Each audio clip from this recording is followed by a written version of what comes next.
I keep coming back to this frame, and the people that I've been talking to as we're organizing this, and as we're talking to people all across the states that we're going to be going through, the one thing they keep coming back to are those union factory jobs, those union manufacturing jobs, those jobs with good wages and health care, retirement security and job security and community security. They keep coming back to that. And my mind keeps going back to this place where I know those were not good jobs until they were union jobs. The truck driving job that I've done my entire career was not a good job until it was a union job. And how do I know that?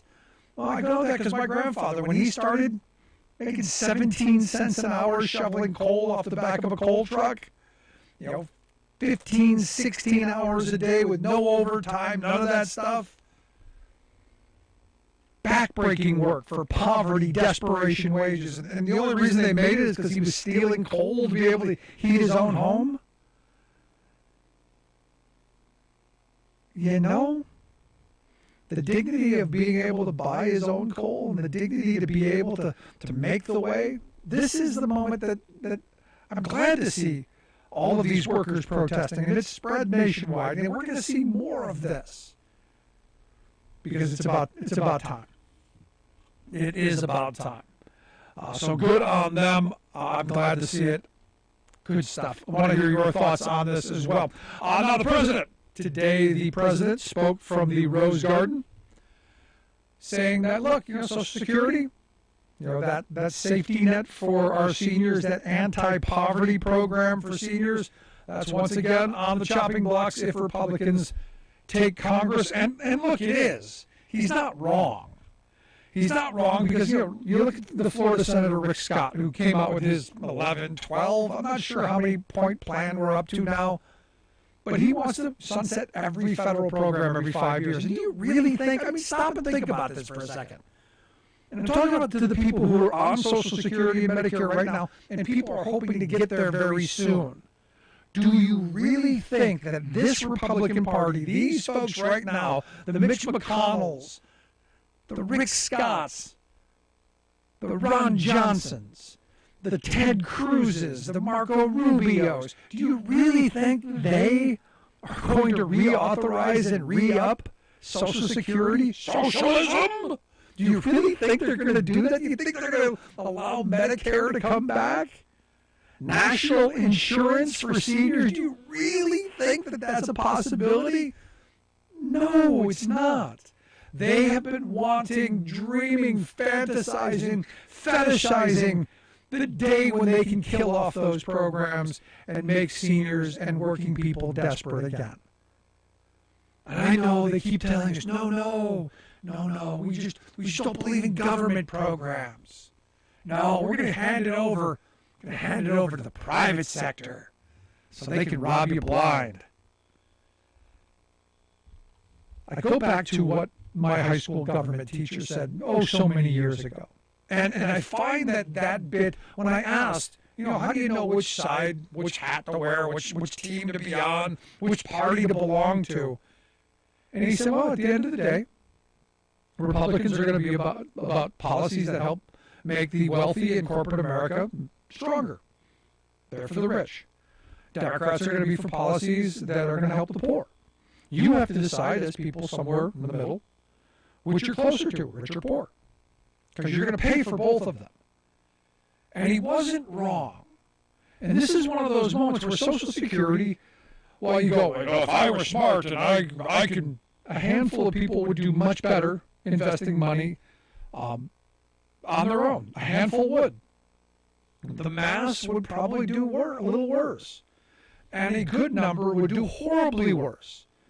But understand, the Social Security Old Age and Survivors Insurance Trust Fund is not about making people rich and millionaires. It's about a baseline. It's about a floor under our feet. It's about drawing a line in the sand and saying, you know what?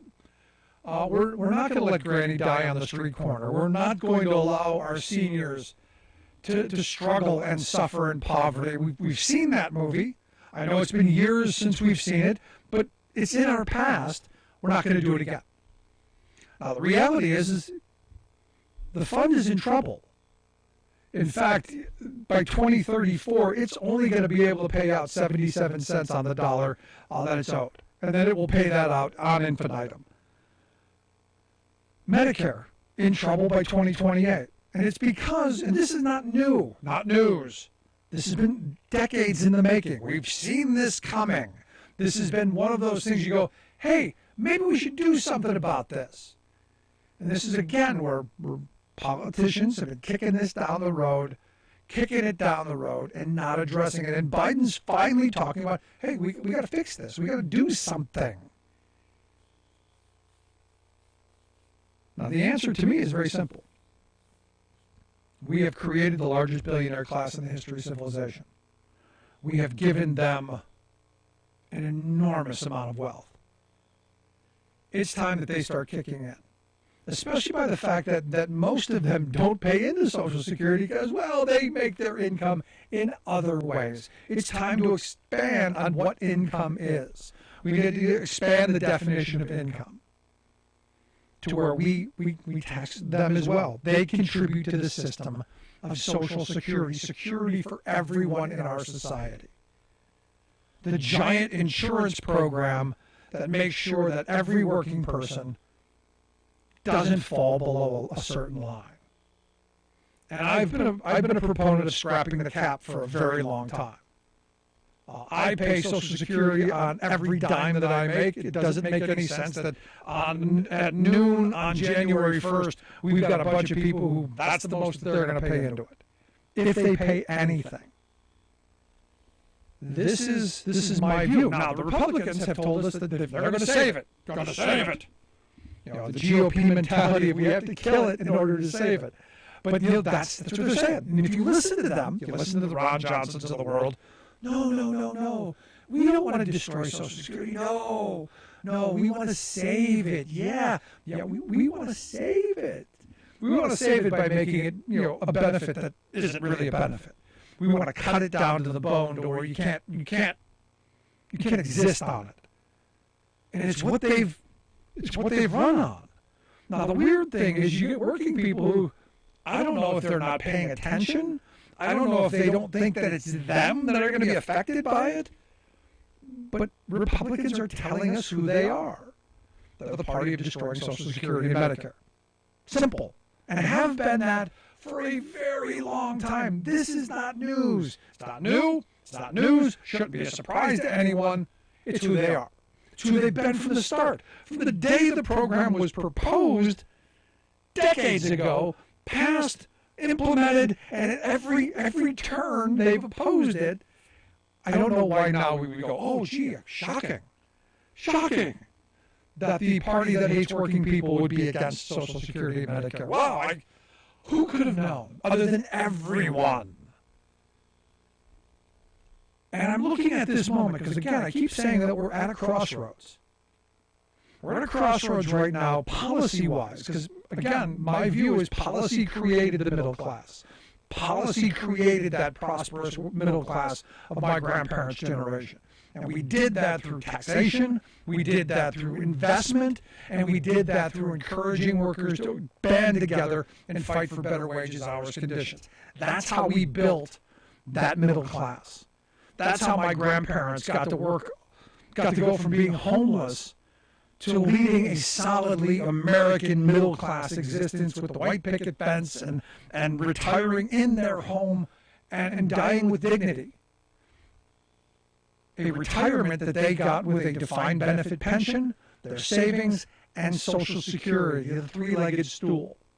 Well, Republicans in corporate America have already killed off the defined benefit pension. That's long gone.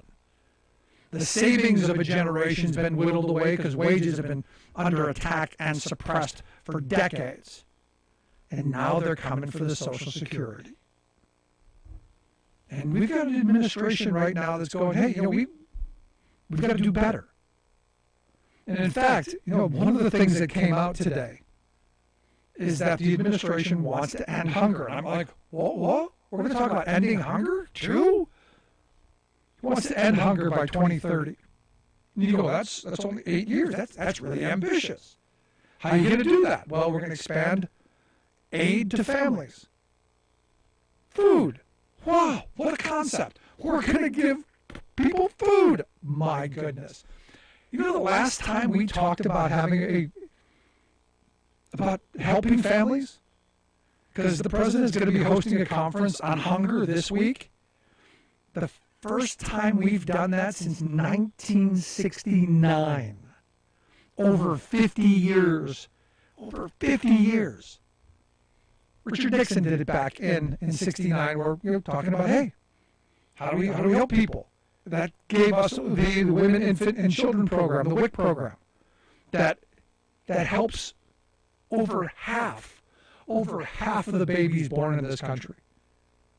Over half. And we haven't talked about this in over 50 years. Finally, there's an administration that's going, you know what? We can deal with big problems. We can deal with the problems that are going on, and we can make things better. This is why I keep saying we're in a moment.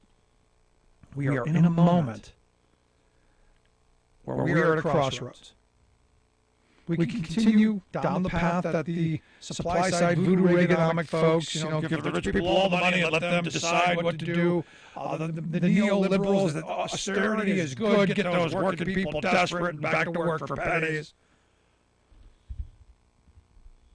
Or we can choose to return to a path that built the most prosperous time in American history or in global history for working people. To me, it's that simple. Now, again, they're going to distract us with all the other stuff. Oh, the border, the crime, blah, blah, blah. All kind of noise. But it comes back down to the kitchen table, man. It comes back down to that for me. Love to hear your thoughts. 1-866-416-RICK.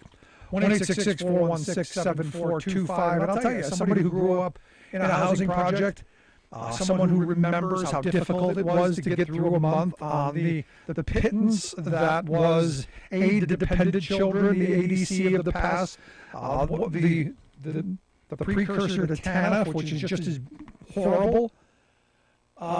We should be expanding these programs to help families. We should be expanding these programs to make sure that no child goes to bed hungry. We should be expanding these opportunities in the wealthiest country in the world, at its wealthiest moment, the wealthiest moment in history. It just seems like the Christian thing to do. And yet, you don't hear our prosperity gospel folks lining up, do you? Quick break. Right back at the crowd.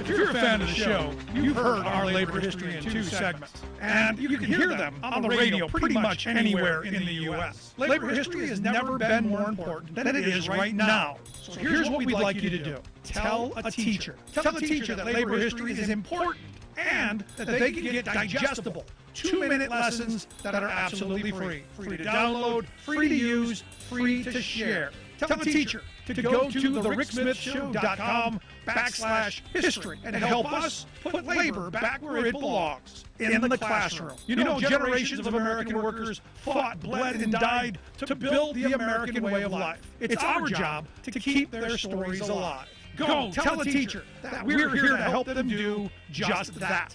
Find us at thericksmithshow.com/history today.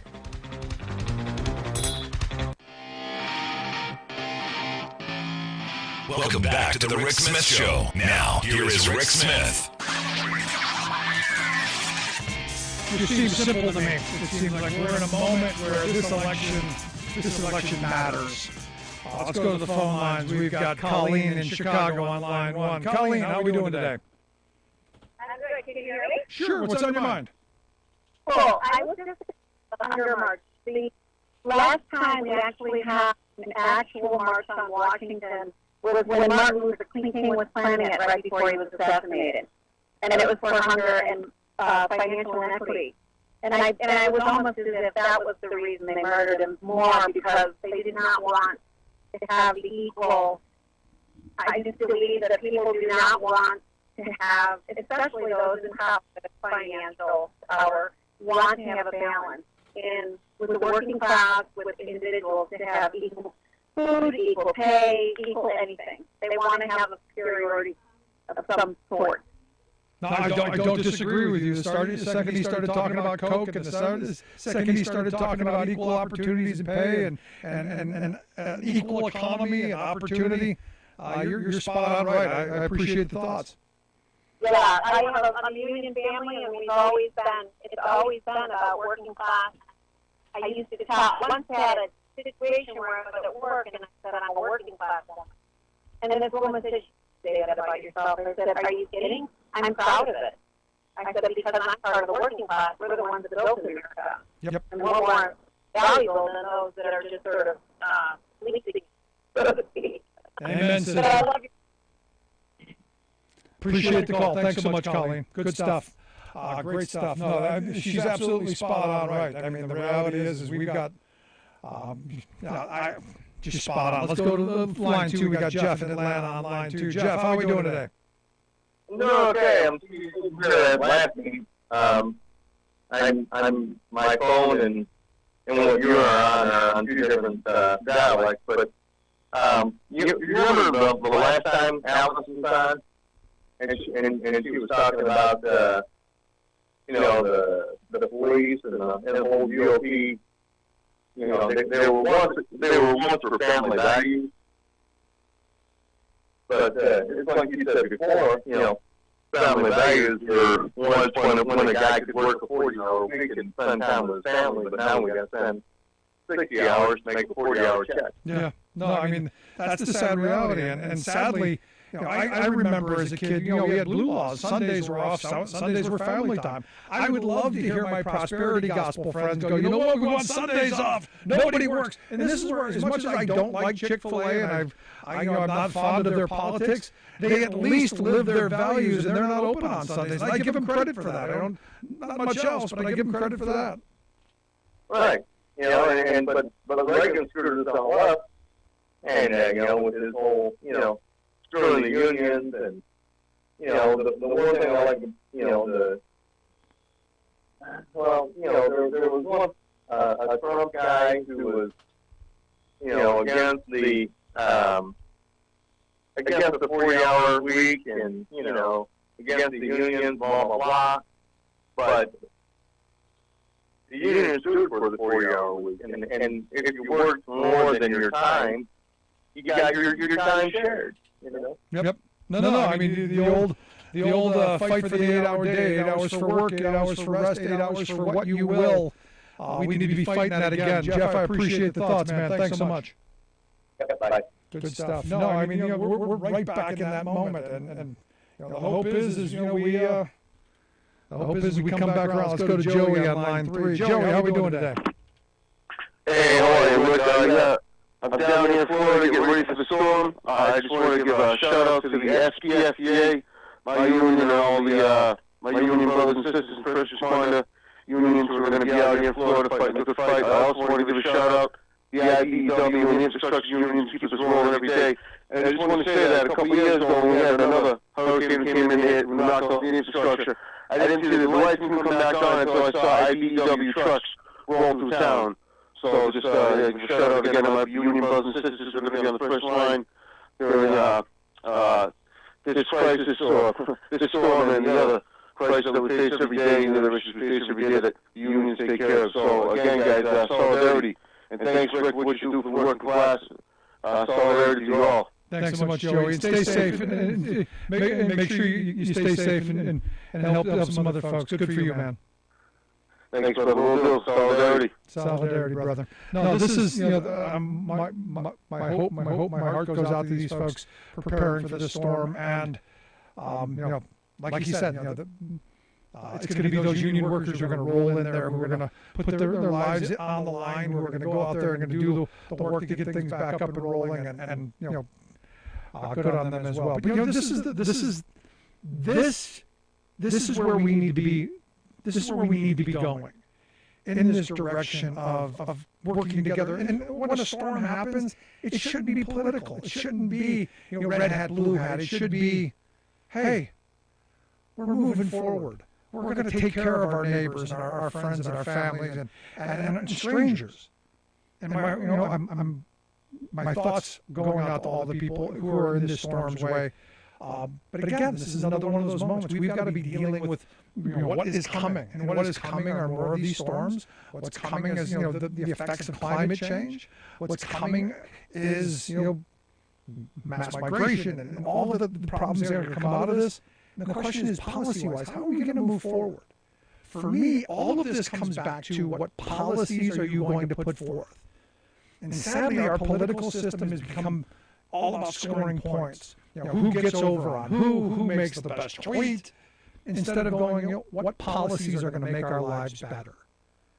And I'm looking at this administration right now, and I've said this 1,000 times, Joe Biden was not my first choice.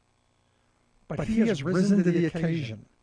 And he is moving in a direction that's taking us away from the path that we've been on for far too long. And moving this country in a direction that I think is going to be very positive. If we maintain, I think we're at one of those 1980s kind of moments again. I think back to when I was a kid. Jimmy Carter put solar panels on the White House, talking about moving us in a different direction energy-wise. We were coming out of the OPEC crisis and all that stuff, and the idea of moving in a different direction. And what was the first thing Reagan did when he took office? He ripped those panels off the White House and put an oil burner in. And that was more than just an act. That was symbolism. That was saying, you know what? For the next 42 years, this is what you're going to be saddled with. And here we are. That's why this election is so important. Just my thought. I'd love to hear yours. You can email me, rick@thericksmithshow.com. I do answer all emails personally. Appreciate the calls. It's a quick break. When we come back, our good friend Scott Paul from the Alliance for American Manufacturing is going to be here to share some thoughts on, some good manufacturing numbers. We're bringing jobs back. We're moving in the right direction. And you know what? We're going to make those manufacturing jobs good jobs. We're going to make them union jobs. Quick break. Right back. I'm Rick Smith, and this is Labor History in 2. On this day in labor history, the year was 2011. That was the day hundreds of ILWU strikers blocked railroad tracks near Longview, Washington. They hoped to stop grain shipments from moving in and out of the EGT grain terminal. Longshoremen had been sitting down on the tracks throughout the summer, resulting in over 100 arrests. No trains had moved in or out of the terminal since July. But then a federal judge issued an injunction against ILWU pickets. The BNSF Railroad tried to move grain once again. ILWU picketers in Vancouver were able to hold off the train until police forcibly dispersed the crowd. Then hundreds gathered at Longview to block the train from coming in. That's when police went on the offensive. They used clubs and pepper spray against the longshoremen, arresting 19. They threw ILWU President Bob McElrath to the ground. Rumors spread that police had broken his arm. Hundreds of regional longshoremen rushed to Longview. The Seattle and Tacoma ports shut down in protest. The next morning, 10,000 tons of grain were opened onto the railroad tracks. The grain export terminal was the first to be built in the Pacific Northwest in almost 30 years. EGT hoped to undercut the powerful ILWU, who controlled operations at the port since its founding in the 1930s. The union refused to agree to work 12-hour shifts at straight time. The EGT hoped to break the hiring hall by refusing to recognize maintenance and inside workers at the terminal. They then attempted to fill jobs with workers from the operating engineers, but the ILWU persevered. By the end of January, EGT had backed off many of its demands, negotiations resumed, and days later, the contract was signed. It's been a record year of runaway wealth for America's billionaires, with this tiny clique vastly widening the chasm separating them from us hoi polloi. For example, Amazon Hefe Jeff Bezos hauled in $190 billion for the year. That pays him more than $360,000 a minute for every single minute of the year. So much taken by so few, who do so little while harming so many. Bezos erected his corporate empire on the backs of non-union workers he routinely exploits, plus millions of taxpayers he bilks. Indeed, his recent surge of wealth comes not from innovation or hard work, but from the windfall of bloated Wall Street stock prices, making him richer without lifting a finger. Yet, media and politicians hail Jeff as a big-thinking genius. Seriously? This self-centered ego's top achievement this year was to have the world's largest super yacht built for him, a 400-foot-long seagoing palace. But, oops, Jeff's pleasure craft can't get to the ocean because it's too tall to go under a bridge just downriver from the Dutch city where he's having it built. No problem for a billionaire genius, though. Boss Bezos simply instructed local officials to dismantle their historic bridge so his toy could pass through. But no go, for outraged locals learned of his imperious scheme and quickly organized a massive rotten egg brigade, pledging to pelt the colossal yacht and possibly Jeff. Very bad political optics. So the American mogul's billions were not allowed to buy his way out. This is Jim Hightower saying it's still unclear how he'll get it out to sea, but one Dutch wag helpfully pointed out to him, you can still take your giant boat out for short trips down to the bridge and back. If these mega-rich privileged ones are so smart, why are they so stupid?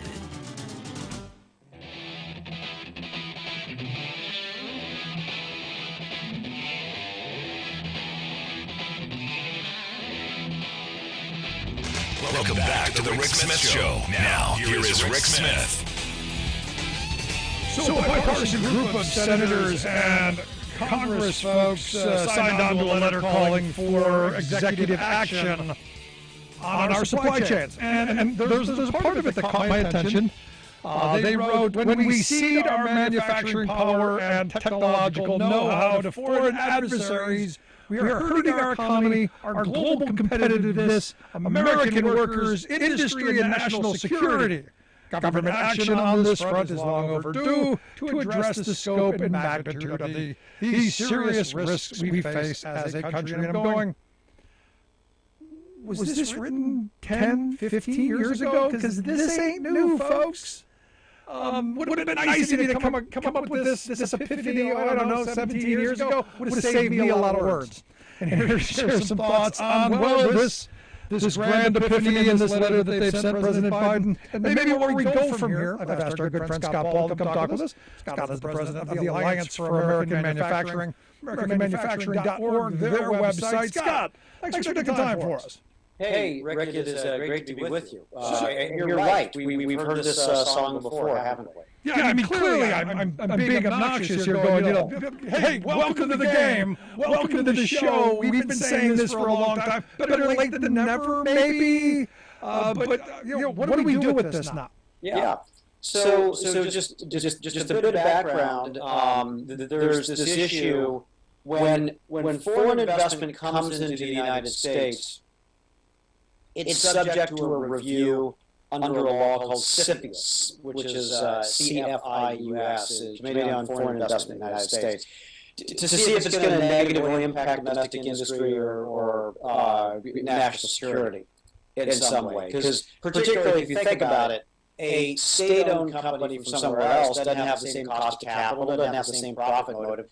If it comes into the U.S. market, it can displace our own producers, and that's going to harm our capabilities down the road. Well, there's another issue as well, unfortunately, and that's when our companies invest overseas. And, and we've talked about this before, a lot of U.S.-based companies have invested in China, and they've handed over the keys. In some cases, they've been stolen from them. In other cases, they've handed them over for a lot of technology that is important to our economic and national security as well. There was legislation to try to have a review of this outbound investment because there is none right now.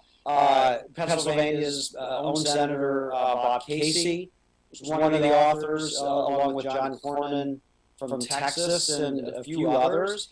And we tried to get this done as part of the CHIPS Act, which was going through. didn't quite make it into that because of there's obviously some multinational companies who oppose this legislation.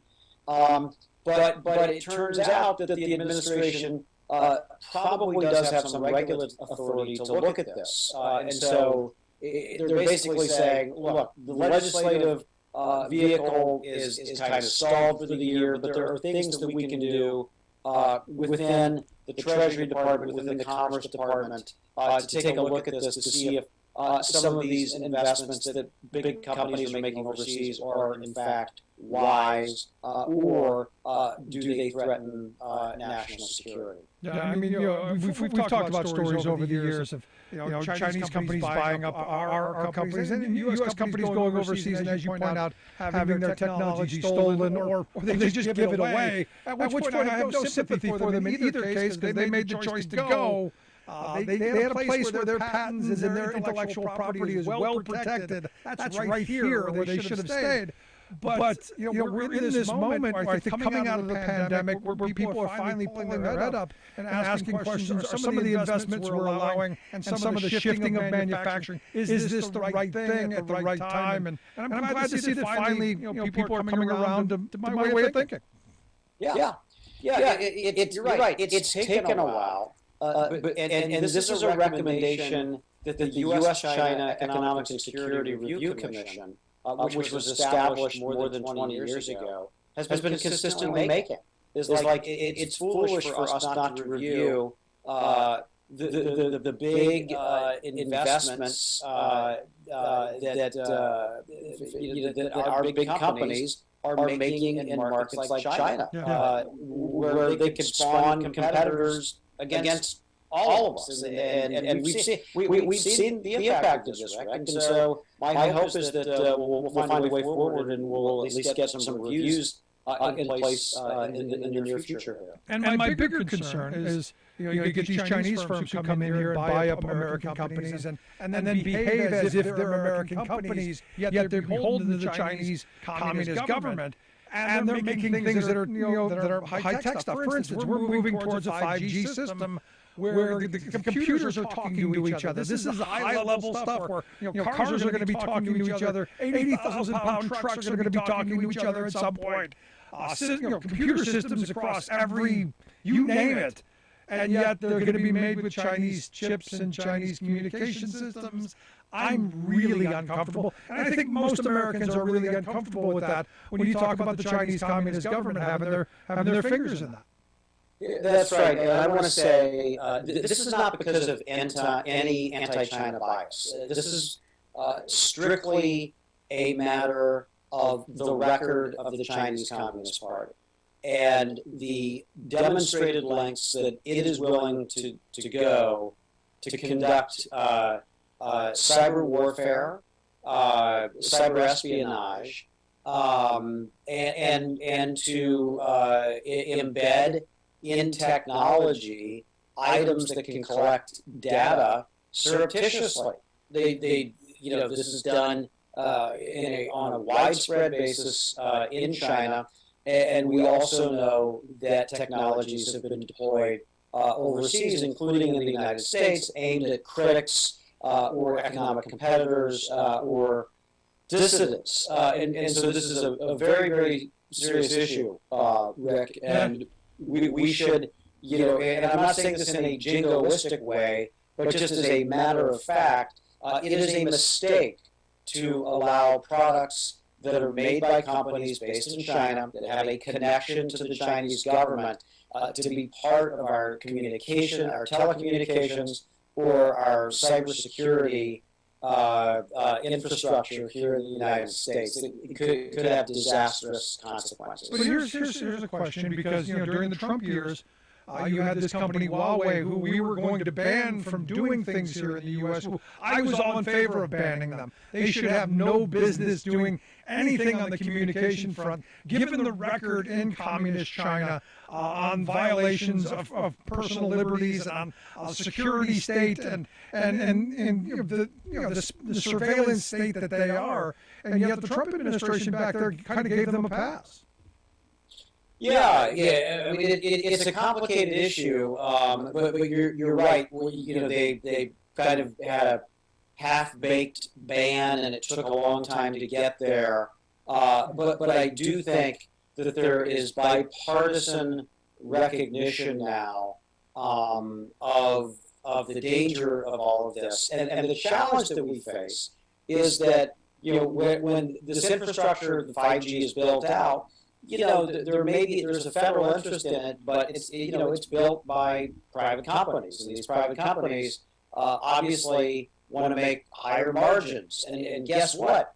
Huawei and other Chinese companies are willing to sell at a very, very low cost to gain that market access. And so the private sector companies are like, well, this is too good of a deal to pass up.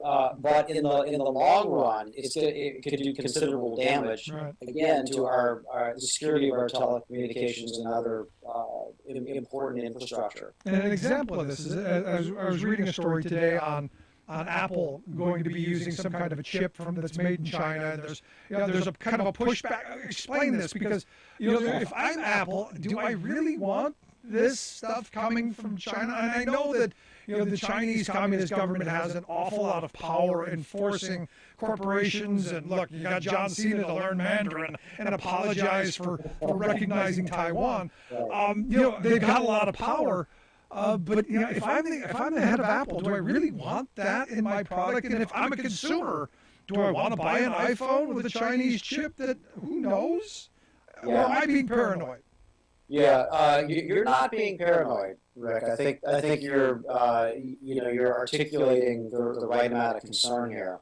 And the issue is this: is like at the same time that the rest of American industry understands the need to invest in semiconductor manufacturing in the United States and to build it up here, Apple is a lone wolf here.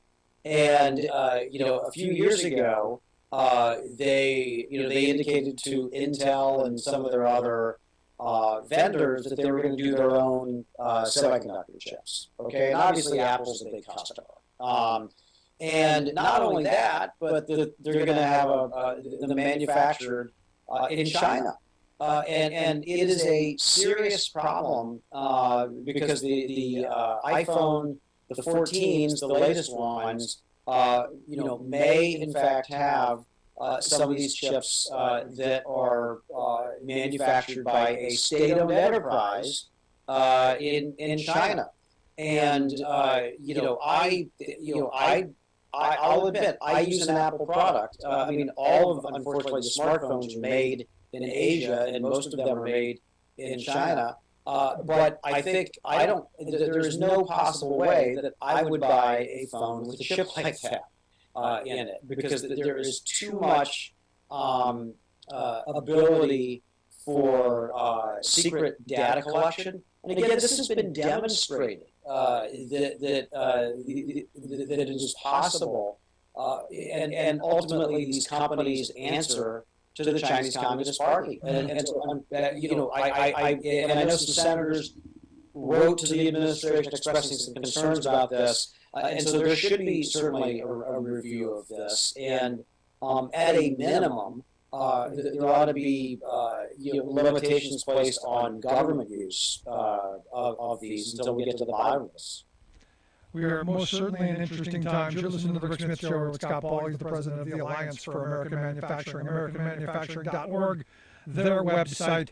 If you want to check out the work that they do. I'm looking at this, and again, as a consumer, there's just so much of this, and we've integrated our system with China so much, and corporate America has looked to them for cheap, exploitable labor, environmental regulations that are lax, and basically the heroin that our CEO class has been hooked on. So as consumers, we've just kind of gotten a little lax. So what's the advice for folks? Because I got to tell you, I'm not an Apple person, but I don't know that the Samsung phone I have is any better. Right. Yeah, consumer electronics is probably the most vulnerable category there. Okay, and so I think if you are a consumer and you want to do more, there's a couple of ways to do it. One is to speak with your money, and it is possible. It's not always possible because again, you can't find an American-made cell phone. It is impossible. so there's no use in doing that right now.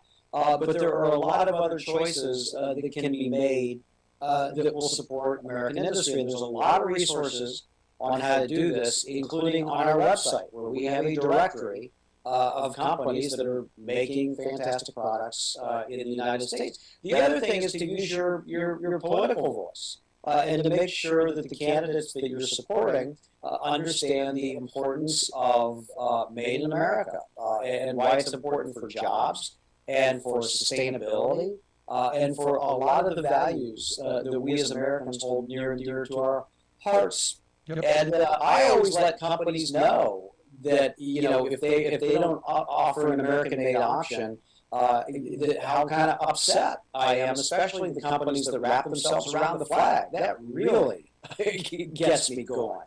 The ones that act very patriotic, but in fact make everything overseas, and so holding them accountable is another tool that we have to again make some progress. And I'm just going to say, there are signs that we are making progress. Okay. There is more reshoring going on now than there has been for decades. And so I think that we can collectively make a difference here with good policy and with smart choices that we just Again, back to sound investment, smart policy. That simple. And as you said, look, the last area I wanted to get into is the fact that the New York Times had a story yesterday saying, hey, we're creating manufacturing jobs like it's the 1970s again, because those jobs are coming back, and we really haven't seen the effects yet of the Inflation Reduction Act and the other things that this administration is moving forward on. So for me, I'm like, we're moving in the good direction. We should stay on this path. Yeah. I think it's great, and it's totally true that Joe Biden is the first president to reclaim all the manufacturing jobs that were lost in the prior recession. That hasn't been done by anybody, Democratic or Republican, again, since like basically the 1970s.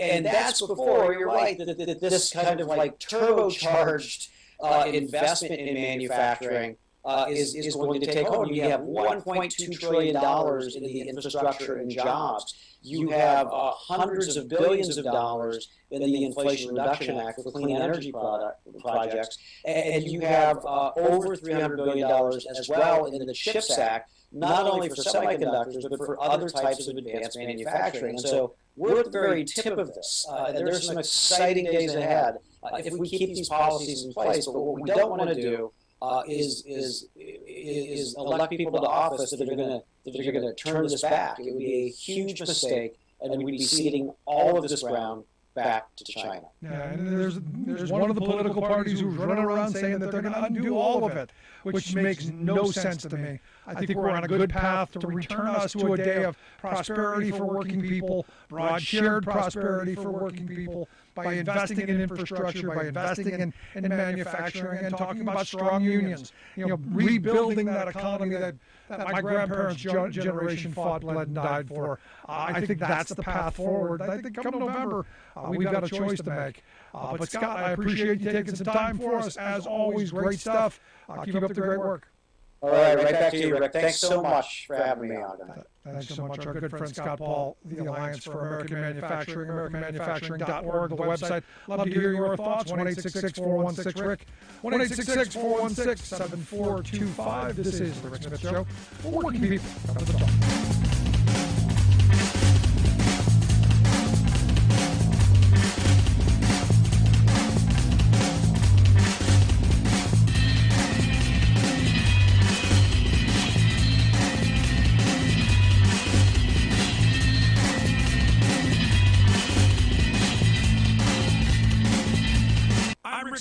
And this is Labor History in 2. On this day in labor history, the year was 1903. That was the day that is remembered in Virginia as the wreck of Old 97. Old 97, also known as the Fast Mail, was a Southern Railway freight train. It carried the U.S. mail from Washington, D.C. to Atlanta, Georgia. The train wreck happened on the leg of the trip from Monroe, Virginia to Spencer, North Carolina. The train had come in late to Monroe. It was reported that the railway company ordered the engineer to increase the speed of the train to make up time. The company had to pay a penalty if they delivered the mail late. But when the train neared Danville, Virginia, the tracks curved at the Stillhouse Trestle Bridge. The speed was simply too much. Despite the engineer's efforts to slow the train, it careened off the tracks and plummeted to the rocky ravine 45 feet below. 11 of the 16 people on board the train died, including the conductor, the engineer, and the flagman and both firemen. The railway company blamed the wreck on the deceased engineer. Newspapers across the country carried photos of the wreck. The disaster became the subject of multiple ballads. One version, by Vernon Dalhart in 1924, is thought to be the first million-selling country record in U.S. history. Johnny Cash recorded another well-known version of the song. In 1993, an alternative country band took the name the Old 97s, hearkening back to the disaster and the songs it inspired. They gave him his orders at Monroe, Virginia, said, Steve, you're way behind time. This is not 38, this is old 97. You must put her in the dispenser all the time. For more information, go to laborhistoryin2.com, like us on Facebook, follow us on Twitter at laborhistoryin2. You're listening to The Rick Smith Show, where working people come to talk. A quote of the day from Republican Congressman Adam Kinzinger from Illinois. He says, look, back before we had all the crazies here, just some crazies. You know, every vote we took, we somehow defund Obamacare. That's going to look like child's play in terms of what Marjorie Taylor Greene is going to demand of Kevin McCarthy. They're going to demand an impeachment vote on President Biden every week. They're going to demand things like, you know, let's make abortion illegal in all circumstances. And look, they're not even waiting to be in power. In fact, you've got a guy running for governor in my state of Pennsylvania, the fascist Doug Mastriano, the Republican nominee, who back in 2019 did an interview where he talked about, you know what, if a woman has an abortion, we charge her with murder. That's, if he's elected in this state, that's the goal. Now, the University of Idaho, interesting little, now remember, states' rights, remember, we're not going to, we're just going to, we're going to do other things. It's not about taking away other things, it's just about abortion.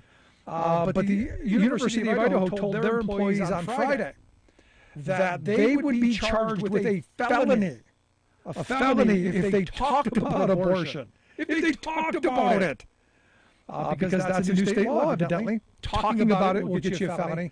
And they were told that they, quote, could no longer provide birth control, not just Plan B, but any birth control.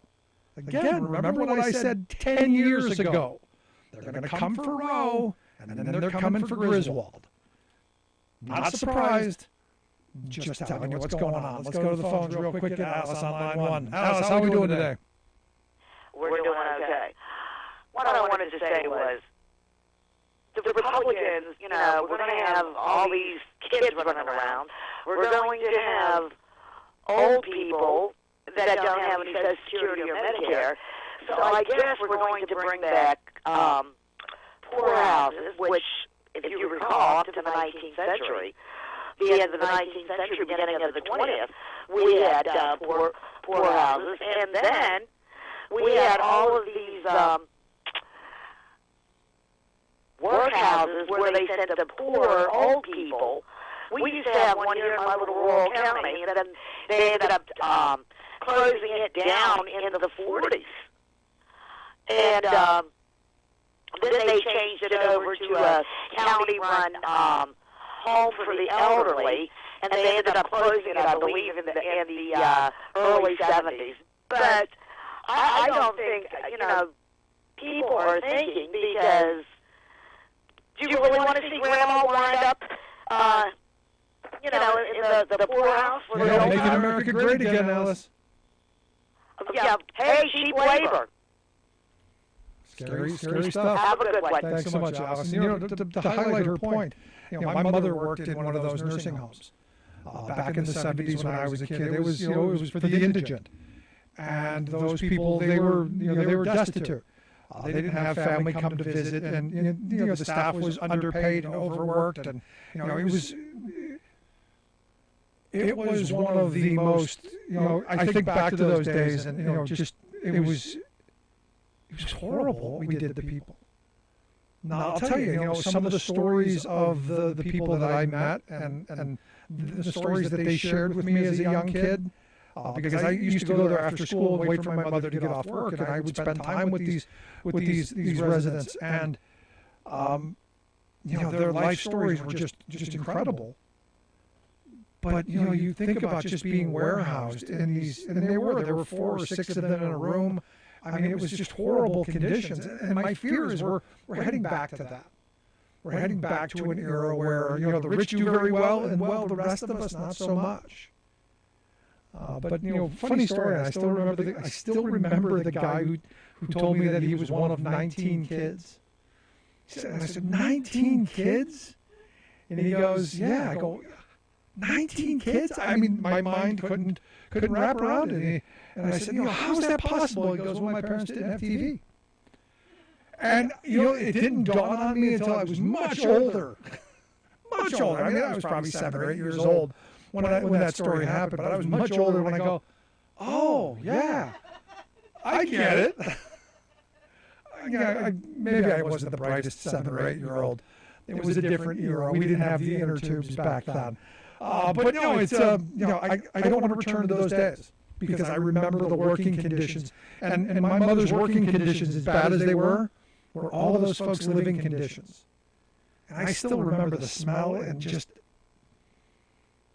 we can't go back to that.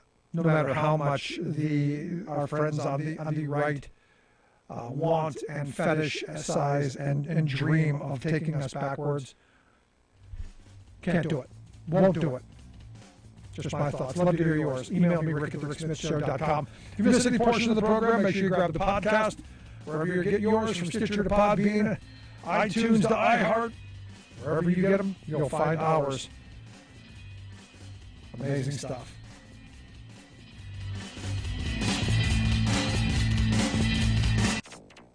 Our adage is always hide from the wind and run from the water. Hurricane Ian takes dead aim at Florida. This is a historic storm for this province. There's no question about that. Hurricane Fiona was the strongest storm on record to hit Canada. Plus, fundamental human rights are being violated as we begin measuring... You're on board KCAA's Inland Talk Express. KCAA, Loma Linda, 1050 AM, the station that leaves no listener behind. Folks, AP News. I'm Ed Donahue. Hurricane Ian has reached land in Florida near